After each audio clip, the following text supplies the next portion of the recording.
It's August the 13th, 2021, and our reading in 1 Kings today is in chapter 10, when the Queen of Sheba heard about the fame of Solomon and his relation to the name of the Lord. She came to test him with hard questions.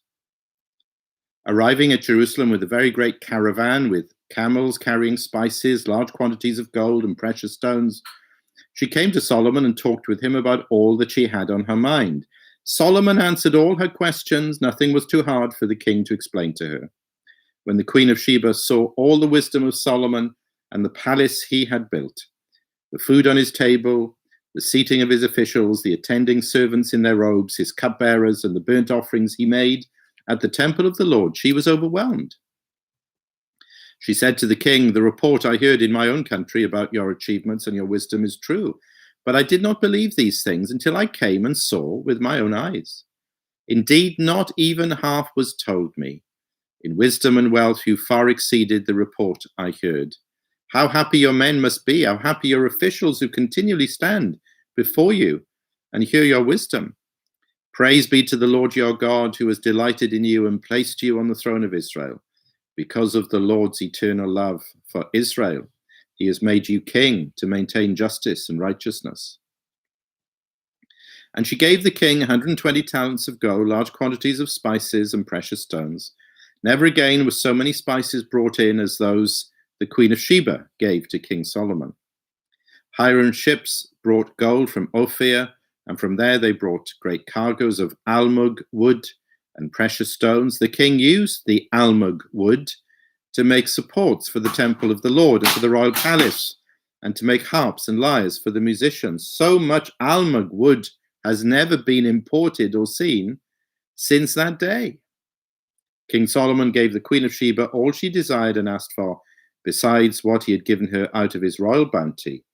Then she left and returned with her retinue to her own country. The weight of the gold that Solomon received yearly was 666 talents, not including the revenues from merchants and traders and from all the Arabian kings and the governors of the land. King Solomon made 200 large shields of hammered gold. 600 beakers of gold went into each shield. He also made 300 small shields of hammered gold with 3 minas of gold in each shield. The king put them in the palace of the forest of Lebanon. Then the king made a great throne inlaid with ivory and overlaid with fine gold. The throne had 6 steps, and its back had a rounded top. On both sides of the seat were armrests with a lion standing beside each of them. 12 lions stood on the 6 steps, one at either end of each step. Nothing like it had ever been made for any other kingdom. All King Solomon's goblets were gold, and all the household articles in the palace of the forest of Lebanon were pure gold. Nothing was made of silver, because silver was considered of little value in Solomon's days. The king had a fleet of trading ships at sea, along with the ships of Hiram. Once every 3 years, it returned, carrying gold, silver, and ivory, and apes and baboons. King Solomon was greater in riches and wisdom than all the other kings of the earth. The whole world sought audience with Solomon to hear the wisdom God had put in his heart. Year after year, everyone who came brought a gift, articles of silver and gold, robes, weapons, and spices, and horses and mules. Solomon accumulated chariots and horses. He had 1,400 chariots and 12,000 horses, which he kept in the chariot cities and also with him in Jerusalem. The king made silver as common in Jerusalem as stones, and cedar as plentiful as sycamore fig trees. In the foothills, Solomon's horses were imported from Egypt and from Kew. The royal merchants purchased them from Kew. They imported a chariot from Egypt for 600 shekels of silver and a horse for 150. They also exported them to all the kings of the Hittites and of the Arameans. Amen. Now, we've used the word, maybe overused it a bit, but it still applies, I think. We've used the word unprecedented so much over the last 18 months or so. And it's a good word to use in this chapter now, chapter 10 of 1 Kings, because there are certain things here which are unprecedented in the life and history of Israel. First of all, verses 1 to 13. A pagan queen, it seems that she is, from Sheba, which most commentators take to be modern-day Yemen. She travels great distance with great gifts to sit at Solomon's feet, to drink in the God-given wisdom that he has. 3 times that word wisdom is used. That's obviously the key in this passage. And verse 5, it says she's absolutely overwhelmed by what she discovers and sees and hears. She even gives praise to Yahweh in verse 9. Praise be to the Lord your God. Does she actually become a believer in the true and the living God? I'm speculating a little bit there, but it's quite striking that she gives sincere praise to the God of Israel at this point. Surely this is the highest point of the glory of King Solomon and of the glory of the kingdom of Israel. Unprecedented. We've never seen anything quite like this before.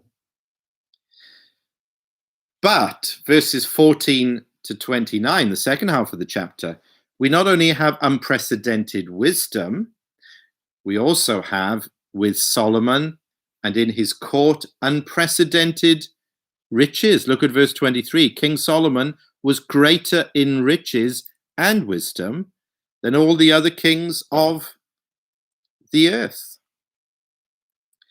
Now, these riches, are they God's blessing? Well, of course they are. As the wisdom is a gift from God, all these riches are wonderful gifts from God. There's not a problem with the riches, but the problem is with the human heart, always. The problem is inside us.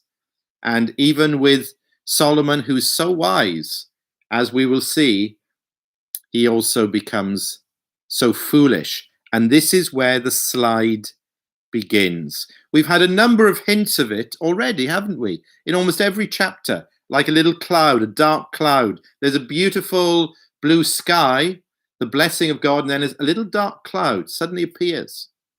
And we've given these hints along the way. So, for example, verse 26, we have this enumeration of all of these gifts and blessings and riches. Look at verse 26. Solomon accumulated chariots and horses. He had 1,400 chariots and 12,000 horses, which he kept in the chariot cities and also with him in Jerusalem. Did he really need 12,000 horses? And if you know your Old Testament, if you know your law of Moses, if you know Deuteronomy 17, which outlines how the king of Israel should behave, you'll remember back there in verse 16, it says, the king, moreover, must not acquire great number of horses for himself, or make the people return to Egypt to get more of them. For the Lord has told you, you're not to go back that way again. So great number of horses. That's an alarm bell. And then the next verse says, he must not take many wives, or his heart will be led astray. He must not accumulate large amounts of silver and gold. Well, in this chapter, we have the large amounts of silver and gold. And in the following chapter 11, we'll see it next week. King Solomon, however, loved many foreign women besides Pharaoh's daughter, and we'll go into that next week. Oh, yes, he had great wisdom. Oh, yes, he had great riches. Oh, yes, he had this unprecedented power and influence. But also we see in Solomon great corruption, and a great fall is coming. No, we don't find true wisdom here, not ultimately. We don't find true prosperity here in how much you've got. True prosperity, true greatness is found in how much you give. We need to go to King Jesus to hear this being taught. And obviously we see it in his life. Mark 10, verses 43 to 45. We see it in his life. We see it in his death. That's exactly what he says. Not so with you, he says to his disciples who are arguing about who's the greatest. That's not the way. Instead, whoever wants to become great among you must be your servant, and whoever wants to be first must be slave of all. For even the Son of Man did not come to be served, but to serve, and to give his life as a ransom for many.